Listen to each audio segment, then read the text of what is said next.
గురువుగారు, హేతువాదులంతా కర్మ సిద్ధాంతాన్ని నిరాశావాదంతో కూడుకున్న సిద్ధాంతంగా అభివర్ణిస్తుంటారు. అంటే ఏ జన్మలో ఏ పాపం చేశామో, లేకుంటే నా కర్మ ఇంతే అని వదిలేసుకుంటారో అది కొంచెం నిరాశకు సంబంధించింది అంటారు కదా. నిజంగా పూర్వజన్మలో బాగా పాపం చేసుకున్నాం, ఇంకేం చేయలేమా ఈ జన్మలో, మన స్వయంగా మనం ఏ ప్రయత్నంతో మార్చుకోలేమా దాన్ని? అదేమీ లేదే, అది ఎక్కడ సనాతన వైదిక ధర్మంలో చెప్పలేదే. నువ్వు ఖచ్చితంగా అనుభవించాలి, చేసింది అనుభవించకుండా పోవడానికి వీల్లేదు. నువ్వు నీ బ్యాంక్ అకౌంట్లో ₹1,00,000 అప్పు తీసుకుంటే 1,00,000 కట్టాల్సిందే కదా, ఖచ్చితంగా కట్టి తీరాలి కదా, లేదా ఐపీ పెట్టేయాలి, అంతేనా? పూర్తిగా నాది కాదు. ఇక్కడ మనం పూర్వజన్మలో ఏవైతే కర్మలు చేసుకున్నామో వాటిని అనుభవిస్తూ కూడా వాటి నుంచి తప్పించుకోవడానికి అవసరమైన చిన్న చిన్న మార్గాలు చాలా ఉంటాయి. అది వైదిక ధర్మం చెప్పింది.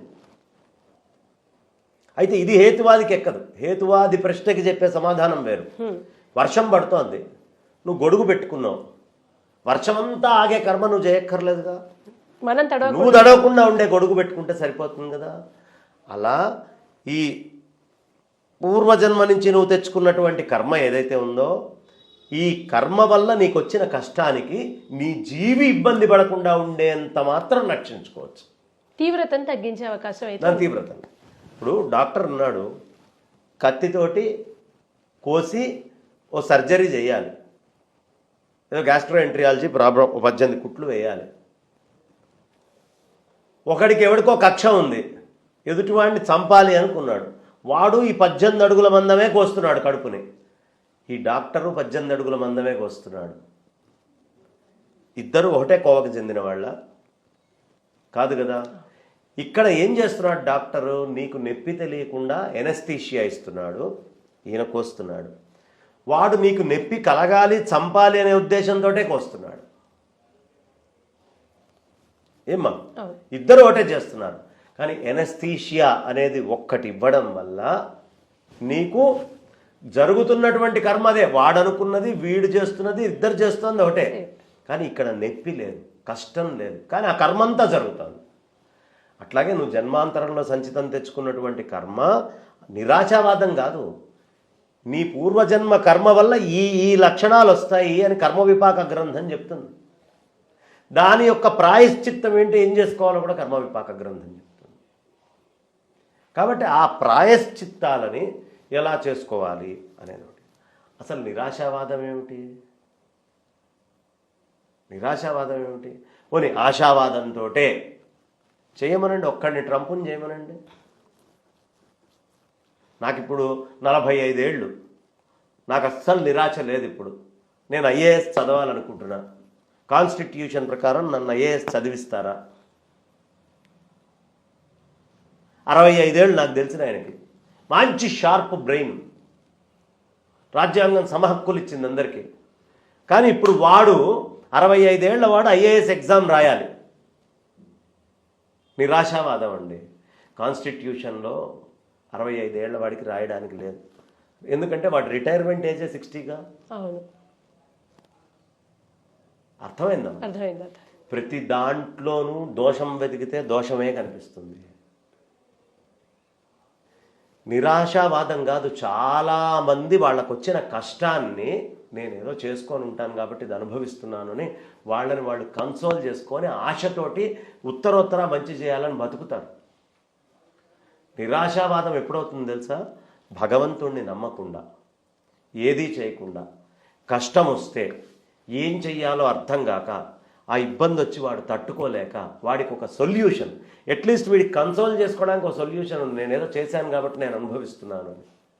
ఇప్పుడు నాస్తికుడికి ఇవన్నీ అయితే వాడు ఏం కన్సోల్ చేసుకుంటాడు?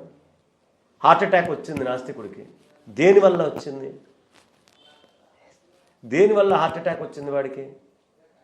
వాడికంటే ఎక్కువ తాగుబోతులు తిరుగుతున్నారు, వాడికంటే సిగరెట్లు తాగేవాళ్ళు ఉన్నారు, వీడికి ఏ దుర్గుణము లేదు, చాలా బుద్ధిగా ఉండేవాడు. ఈ నాస్తికుడికి ఎందుకు హార్ట్ అటాక్ వచ్చింది? ఈ ఆస్తికుడు అయ్యి ఉండి అడ్డమైన పనులు చేస్తున్న వీడికి ఎందుకు రాలేదు అని అడిగితే ఏం చెప్తారు? అప్పుడు నాస్తికం అంతా నిరాశావాదమే. నేను ఇంత పద్ధతిగా బతికినా నాకు హార్ట్ అటాక్ వచ్చింది కాబట్టి, పద్ధతిగా బతికినా హార్ట్ అటాక్ వచ్చింది కాబట్టి నాది నిరాశావాదము అంటాడా వాడు? అనలేరు. ఆశావాదము నిరాశావాదము అనేది ఇప్పుడు ఆ లెక్కకే వస్తే ఆధ్యాత్మికంగా చాలా ఉన్నతమైన వాళ్ళు ఎన్ని సాధించారో నాస్తికులు అన్నేం సాధించాల. అవును, ఆస్తికులే ఎక్కువ సాధించారు ఈ భూమండలంలో. మేము కట్టిన గుళ్ళు, ఒక్క ఆస్తికుడు ఎవడైనా నాకు 100 ఏళ్ళ 500 ఏళ్ళు 1000 ఏళ్ల చరిత్ర ఓ నాస్తికుడి నుంచి ఉన్న చరిత్రను చూపించండి అమ్మా. చూపించగలమమ్మా? ఆస్తికుల చరిత్రలో నీకు కావాల్సినన్ని గుళ్ళు కనిపిస్తున్నాయి, కావాల్సినంత చరిత్ర కనిపిస్తుంది, కావాల్సినంత ఆచార వ్యవహారాలు కనిపిస్తున్నాయి, కావాల్సినంత పద్ధతులు కనిపిస్తున్నాయి. అవును, ఆదిశంకరాచార్య నుంచి వివేకానందుల వరకు చిన్న వయసులోనే మొత్తం భూమండలం అంతా ఆల్మోస్ట్ తిరిగి పీఠాలు చక్రాలు ప్రతిష్ఠించి చేశారు కదమ్మా. అవును. ఇప్పుడు చరిత్ర ఎవరిస్తున్నారు? భారతదేశం యొక్క చరిత్ర ఇన్ని వేల సంవత్సరాలు అని ఆస్తికులు ఇచ్చారా నాస్తికులు ఇచ్చారా? నీకు చరిత్ర కావాలంటే మళ్ళీ మేము కట్టిన గుళ్ళు కావాలి. 2500 సంవత్సరాల క్రితం ఫలానా గుడి కట్టారు, 3000 సంవత్సరాల క్రితం ఋగ్వేదం, 5000 సంవత్సరాల క్రితం ఏదో లెక్కలు వేసుకుంటున్నావు కదా. నీకు చరిత్రనిచ్చి భారతదేశ చరిత్ర నిలబెట్టిన వాళ్ళు ఎవరు? ఆస్తికులు. నిరాశావాదులు అయితే 5000 సంవత్సరాలకు చరిత్రను ఎట్లా ఉంచారు నీకు? ఆశావాది అని నువ్వు చెప్పుకునేటటువంటి చక్కటి నాస్తికులు ఏం చరిత్ర ఇచ్చారు? ఏం చరిత్ర ఏం లేదు. కాబట్టి మాట్లాడుకోవడానికి 1,00,000 ఉంటాయి మనకి, కానీ సనాతన వైదిక ధర్మము లాజికల్. సైన్స్ ప్రకారం ఆన్సర్ ఇవ్వగలదు. నువ్వు ఇవ్వగలవా? సైన్స్ ప్రకారం వాడికి ఎందుకు హార్ట్ అటాక్ వచ్చింది, వీడికి ఎందుకు రాలేదు, వీడి సిస్టమ్ బాలేదు, సిస్టమ్ ఎందుకు బాలేదు, దేనివల్ల వీడి సిస్టమ్ బాలేదు, వీడి సిస్టమ్ బాగుంది. తండ్రి ముందు కొడుకు పోతున్నాడు, దేనివల్ల తండ్రి ముందు కొడుకు పోతున్నాడు, దానికి కారణం ఏమిటి చెప్పు. నువ్వు చెప్తావు వాడి ఫుడ్ హ్యాబిట్స్, వాడి బ్యాడ్ హ్యాబిట్స్. అదే నేను చెప్తున్న కర్మ. అవన్నీ ఉన్నవాడు కొడుకుగా పుట్టడం, ముందు పోవడం, అది కర్మ. ఇప్పుడు ఇష్టం వచ్చినట్టు తాగి తిని పనికిమాలిన పనులన్నీ చేసినవాడు తొందరగా పోతాడు కదా. ఏమ్మా, విషం తాగినవాడు పోతాడు కదా. దేనివల్ల పోతున్నాడు? కర్మ వల్ల పోతున్నాడా? తాగకపోయినా కూడా వాడు విషం అక్కడెక్కడో వేరే వాడు తాగితే వీడు పోతున్నాడా? కర్మ ఆచరించినందువల్ల వాడు పోయాడు. వీడు మంచి జిమ్కి వెళ్ళి బ్రహ్మాండంగా స్ట్రాంగ్గా తయారాడు, వీడు కొంచెం బాగున్నాడు. సో నువ్వే చెప్తున్నావు ఈ కర్మ చేస్తే ఈ హ్యాబిట్స్ ఉంటే ఇది మంచిది, ఈ ఫుడ్ హ్యాబిట్స్ ఉండాలి, ఈ ఈటింగ్ హ్యాబిట్స్ ఉండాలి, ఈ స్లీపింగ్ హ్యాబిట్స్ ఉండాలి. అదే కర్మ, అదే సత్కర్మ అని నేను చెప్తున్నావు. ఏది యోగ్యమైందో అది సత్కర్మ.